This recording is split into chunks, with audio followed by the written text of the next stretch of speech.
தலை கொட்டதுக்கு வீடியோ எடுக்கணும். கிரகத்தோட சேர்ந்து கொள், கிரகத்தோட சேர்ந்து கொள் அப்படின்னு சொல்லிட்டு நீங்க பைபிள்ல இருந்து ஒரு சம்பவத்தை உங்களுக்கு சொல்ல போறேன். சரியா? என்ன சம்பவம்னா, எத்தியோப்பியாவில் ஒரு ராஜஸ்தான் இருக்கிறாங்க.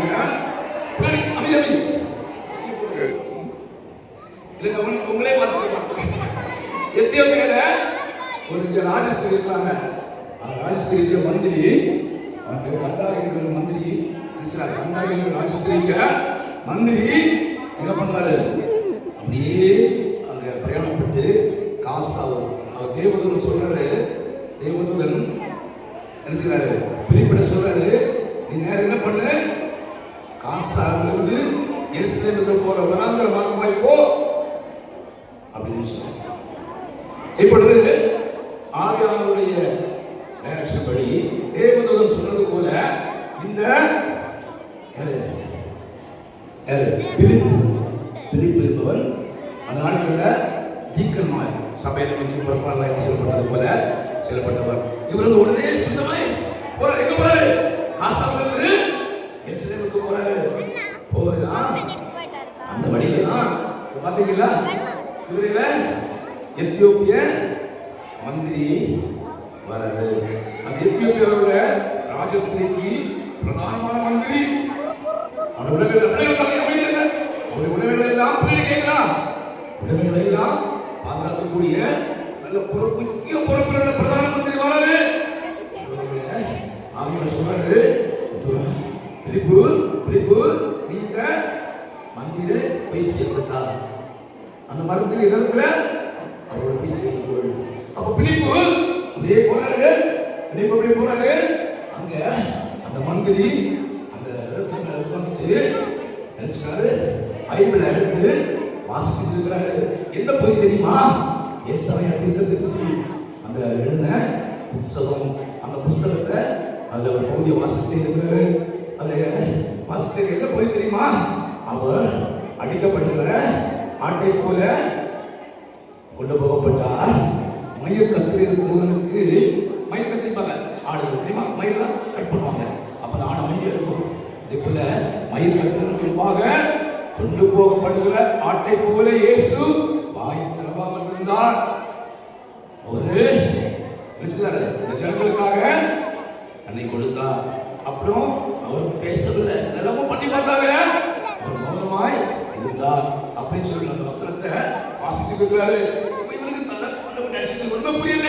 இப்போ சொல்லியிருக்கு ஆட்டை போல இருந்தார் சொல்லி ஒண்ணுமே புரிய மாட்டேங்குது. இது யாரை பற்றி சொல்லியிருக்கிறது? இது இந்த தீர்க்கதரிசியை பற்றி தான் சொல்லியிருந்தா, யாரை பற்றி எழுதப்பட்டது என்பது அவனுக்கு தெரியவில்லை. இதனால அந்த பிலிப்பு வந்து போய் கேட்கிறாரு, நான் ஏதாவது ஒன்று வந்துச்சுன்னா நீ வாசித்துக்கிறீங்களா, இந்த பகுதி ஏதாவது புரியுதா, உங்களுக்கு மனசிலாகுதா அப்படின்னு பிலிப்பு அந்த மந்திரிட்ட கேட்டாரு. அவன் மந்திரி சொல்றாரு, இல்ல யாராவது சொல்லி தந்தாதான் எனக்கு புரியும், யாராவது எனக்கு சொல்லி தந்தாதான் புரியும். அப்படியா அப்படின்னு சொல்லிட்டு அந்த வசனத்துக்கு விளக்கத்தை சொல்லிக் கொடுக்கிறாரு. அது யாரும் இல்ல, அது இயேசுவை பற்றி, ஜீசஸ் கிரைஸ்ட், இயேசு பற்றி தான் சொல்லியிருக்குது. இயேசு நமக்காக ஆட்டுக்குட்டியை போல பூமியில வந்து அடிக்கப்படுவாரு. அவரு வாயை தாக்க மாட்டாரு, அமைதியா இருப்பாரு. பாருங்க தம்பி தங்கச்சி, இயேசு சிலை நடந்து கொண்டு போகும்போது எப்படி இருந்தாரு, எதுவுமே பேசல, அமைதியா அடி வாங்கினாரு.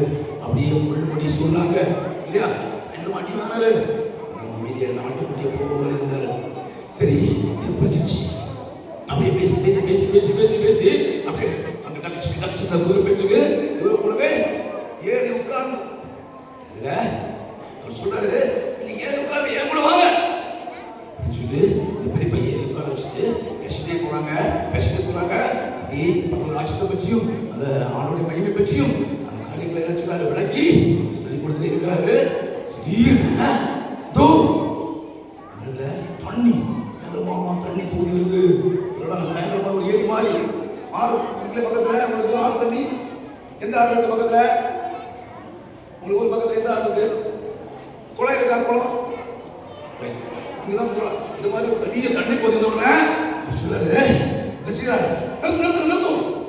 நிறுத்தும் ஐயா, பிலிப்பையா ஐயா, எனக்கு ஞானஸ்நானம் கொடுப்பீங்களா ஏன்னா இந்த பகுதியில சுவிசேஷம் சொல்லும் பொழுது ஏற்கனவே பிலிப்பு ஞானஸ்நானத்தை பற்றி சொல்லிக் கொடுத்ததுனால உடனே ஞானஸ்நானம் எடுக்கிறோம். அப்படியே தாங்க நிறுத்தி மெதுவாக இறங்கி பிலிப்பு என்ன செய்யறாரு, அந்த மந்திரி இருக்காங்களா, எத்தியோப்பிய மந்திரி, அவருக்கு என்ன செய்யறாரு, ஞானஸ்நானம் பிதா குமாரன் பரிசுத்தாவி. இப்போ பெரிய சந்தோஷம், பெரிய மகிழ்ச்சி, பெரிய சமாதானம், இல்லைங்களா சந்தோஷம். இப்போ அவருக்கு பரலோகத்தில் இப்போ ஒரு ஃபீலிங், ஒரு சந்தோஷம். அப்புறம் என்ன பண்றாங்க, ஆவியானவர் கொண்டு முடிஞ்சிச்சு. இப்போ ஆவியானவர் என்ன பண்றாங்கன்னா பிலிப்பை பிலிப்பு அப்படியா அவனோட உள்ளது செய்யலாம். கிறிஸ்துவ மேல தேவட பிள்ளைகளே ஞானஸ்நானம் பார்த்தீங்களா?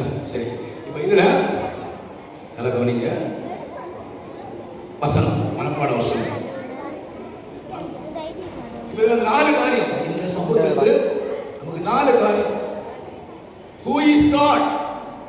ஆண்டவர் யாருங்கிற ஒரு அறிவு நம்முடைய பைபிளை படிக்கும் பொழுது, Bible is a great book in this world. Bible என்பது இன்னைக்குள்ள நோக்கம் என்ன தெரியுமா? வசனத்தில் பிரகாசிக்குவார். தேவ வசனத்தில், தேவனுடைய வசனத்தில் நீங்கள் பிரகாசிக்க வேண்டும். அந்த வசனத்தை பைபிளை படிக்க நீங்கள் நல்லா தெரிந்தாதான் மற்றவங்களுக்கு சொல்லிக் கொடுக்க முடியும். அதனால அன்பு பிள்ளைகளே, ஆதியா முதல் வெளிப்படுத்தல் வரைக்கும் நீங்கள் எல்லாத்தையும் படிச்சு அதே சொல்ல மற்றவங்களுக்கு சொல்லிக் கொடுக்கணும். பைபிள் மனப்பாட வசனம் என்ன தெரியுமா? சங்கீதம் 1:2. சங்கீதம் 1:2 வாசிக்கலாமா யாராவது? சங்கீதம் 1:2. இந்த மலையாளத்தில் வாசிங்க. യഹോവയുടെ ന്യായപ്രമാണം സന്തോഷിച്ച് അവന്റെ ന്യായപ്രമാണം യഹോവയുടെ ന്യായപ്രമാണത്തെ സന്തോഷിച്ച് അവന്റെ ന്യായപ്രമാണത്തെ ധ്യാനിക്കുന്നവൻ தமிழ்ல கர்த்தருடைய வேதத்தில் பிரியமாயிருந்து இரவும் பகலும் அவருடைய வேதத்தில் தியானமாயிருந்த மனுஷன். நீங்க கர்த்தருடைய வேதத்தில் இரவும் பகலும் படிச்சுட்டே இருந்தீங்கன்னா உங்களுக்கு வாழ்க்கை நிச்சயம் என்னவா மாறும். நீங்க வசனத்தை ஒழுங்கா படிச்சீங்க அப்படின்னா கர்த்தருடைய வசனத்தை பகுதி வேத பகுதி தெரியுமா? நான் சொன்ன பகுதி அப்போஸ்தலர் 8ஆம் அதிகாரம் 26 40. சரியா? இதான் வேத பகுதி. படிக்கீங்களா? இப்போ இதுக்கு என்ன அறியும்? கர்த்தருடைய வசனத்தை படிக்கும் பொழுது நமக்கு என்ன தெரியும்? Who is God? ஆண்டவர் யார் நமக்கு தெரியும். ஆண்டவர் யாருன்னு கண்டிப்பா நம்ம விளக்கம் கிடைக்கும், பதில் கிடைக்கும். அடுத்து என்ன கிடைக்கும் தெரியுமா? நமக்கு what is good and evil, எது நல்லது, எது கெட்டது என்கிற காரியத்தை நம்ம கற்று பகுத்தறிய முடியும். அந்த பகுத்தறிவு கிடைக்கும், ஞானம் கிடைக்கும். பைபிள் படிக்கும் பொழுது நல்ல ஞானம் அறிவு கிடைக்கும்.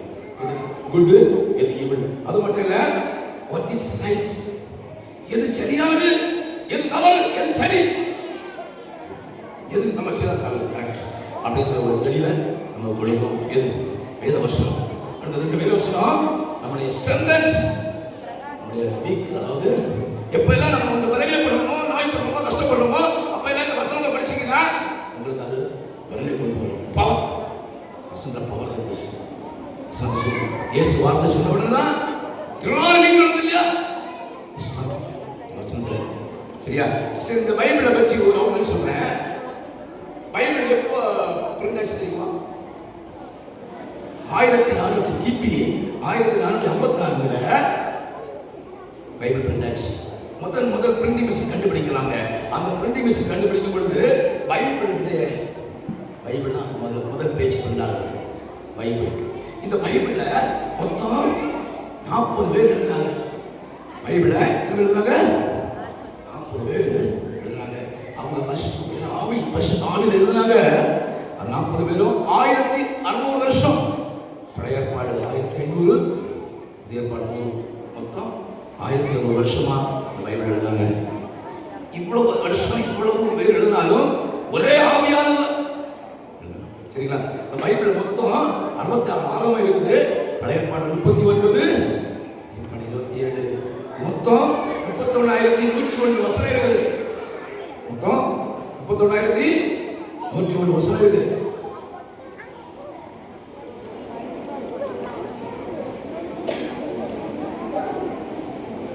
1189 அதிகாரம்.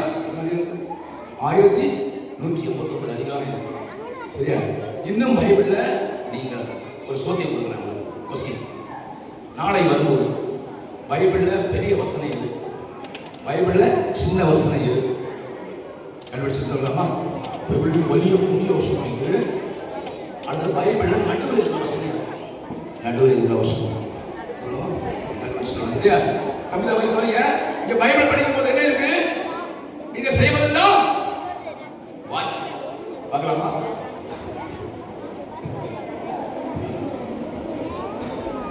என்ன இருக்கு?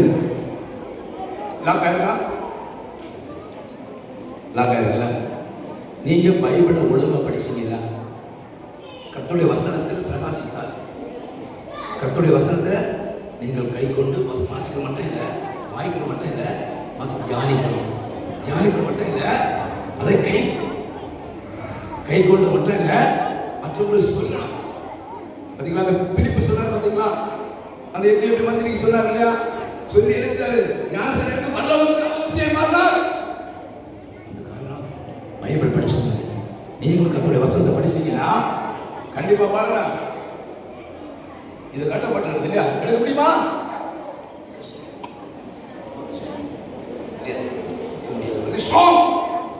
ஆனா இங்க பைபிள் படிச்சீங்க அப்படின்னா,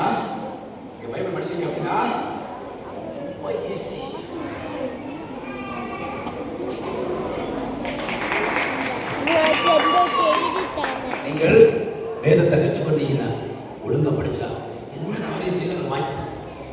கட்டுகள் உடையும். கட்டிச்சு பத்தி கட்டு பாத்தீங்களா? கட்டுச்சு கட்டு அந்த கட்டு கட்டிச்சு கட்டு உங்க வாழ்க்கையில எல்லா மந்திரங்களும், எல்லா பிரச்சனைகளும் வேத வசனத்துல நீங்க வந்து முழுகும் பொழுது ஒரு ஞானஸ்நானம் எடுக்கணும். நீங்கள் இல்லை ஏற்கனவே ஞானஸ்நானம் எடுக்கல மாஸ்டர், ஏற்கனவே ஞானஸ்நானம் எடுத்து என்ன ஞானஸ்நானம்? தண்ணீரை மட்டும் இல்லை, வசனத்திலே ஞானஸ்நானம். பைபிள் முழுகணும். பைபிள் உள்ள முழுகணும். இதை படிச்சு வசனத்தெல்லாம் மைண்ட்ல முழுகும்போது உங்களுடைய கட்டுகள் தான்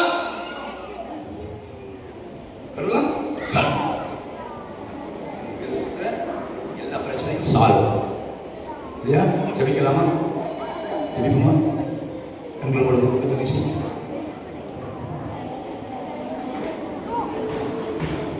எல்லாம் கண்டு கொடுங்க. சொல்லுங்க, கர்த்தருடைய வேதத்தில் எல்லாம் சொல்லுங்க. அந்த ஜெபத்துல முழங்க சொல்லுங்க. கர்த்தருடைய வேதத்தில் சத்தமா கர்த்தருடைய வேதத்தில்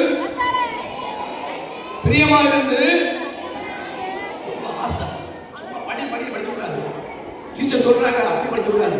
நீங்களால பிரியமா இருந்து இரவும் பகலும் அவருடைய வேதத்தில் தியானமா இருக்கிற மனுஷன், சத்தமா தியானமா இருக்கிற மனுஷன் பாக்கியவான்.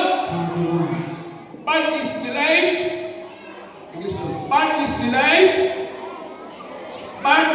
delight is in the law of the Lord, and in his law that he meditates day and night. அன்பு பரலோகப்பிதாவே, கர்த்தாவே, வேத வசனத்தை பிரகாசமாக இருக்கிற தலைப்பில் நீர் எங்களுக்கு கற்றுக் கொடுத்த இந்த வேத பகுதிக்காக ஸ்தோத்திரம் ஆண்டவரே. கர்த்தாவே, எப்படி அந்த எத்தியோப்பிய மந்திரிக்கு ஆண்டவரே கர்த்தாவே அந்த பிலிப்பு மூலமாக வேத வசனங்களை கற்றுக் கொடுத்தீங்களோ, அதே போல ஆண்டவரே பரிசுத்த ஆவியானவர் முழு ஆண்டவரே ஒத்துழைப்பாயிருந்து முழு மூச்சோடு செயல்பட்டதை போல இந்த வேளையிலும் பரிசுத்த ஆவியானவர் இந்த பிள்ளைகளுக்கு கற்றுக் கொடுக்கிறார். ஆண்டவரே, இந்த ஒரு வார காலம் ஆண்டவரே இந்த வேத வசனங்களை எல்லாரும் கற்றுக்கொள்ளும். அதை ஆண்டவரை மற்றவர்களுக்கு சொல்லி விளக்கி சொல்ல வேண்டிய அளவுக்கு வேத வசனத்துல தேர்ந்தவர்களாய் எந்த மனுஷனையும் தேர்வு பண்ணும்படிக்கு ஆண்டவரை இவர்களை கத்த உருவாக்குவீராக. வேத வசனத்தினால் ஆண்டவரை ஒவ்வொரு நிறைக்கும்படியாக ஜெபிக்கிறோம். பரிசுத்த ஆவியானவர் ஒவ்வொருவரையும் வேத வசனத்தை முழுக பண்ணுவீராக. ஒரு ஆண்டு வேத வசனம் மொழிகிறதுல அதில் நிறைந்து ஆண்டவர் காணப்பட கிருபை பேசும் ஆண்டவரே. வேறு எந்த வார்த்தையும் வேண்டாம், மனுஷனுடைய வார்த்தைகள் வேண்டாம். நாங்கள் பேசி பேசி எங்களை வாயில் வீணாய் படிச்சு நம்முடைய வார்த்தைகளை பேசட்டும் ஆண்டவரே. ஒவ்வொரு நாளும் கர்த்தருடைய வார்த்தை பேசட்டும் அம்மா. ஒவ்வொரு டீச்சர்ஸ், ஒவ்வொரு மாணவர்கள், வாலண்டியர்ஸ், சபை பொறுப்பாளர்கள், பாஸ்டர் எல்லாரும் ஆண்டவரே ஏகமாய் இந்த சிறுவார கோணம் ஆண்டவரே இந்த மாசம் பிராந்தியத்தில் கர்த்தருடைய மகிமையான ஊழியத்தை செய்யும்படியாக எப்படி ஆண்டவரே பிலிப்பு அந்த தேசத்துக்குள்ள அவரை கொண்டு பயன்படுத்தி அந்த மந்திரி ஆச்சரியம் அதை போல இந்த தேசத்தில் இருக்கக்கூடிய ஆண்டவரே மந்திரிமார்களையும் ஆண்டவரே அரசியல் மட்டத்தில் இருக்கக்கூடிய தலைவர்களையும் அதிகாரிகளையும் சந்திக்கும்படியாக இவர்களை கொண்டு கர்த்தர் மாற்றத்தை கொண்டு பயன்படி செய்திருக்கிறோம். கர்த்தரை எப்படி செய்திருக்கிறாங்க இயேசு கிறிஸ்துவின் நாமத்தில் வேண்டிக் கொள்கிறோம் நல்ல பிதாவே. ஆமென்.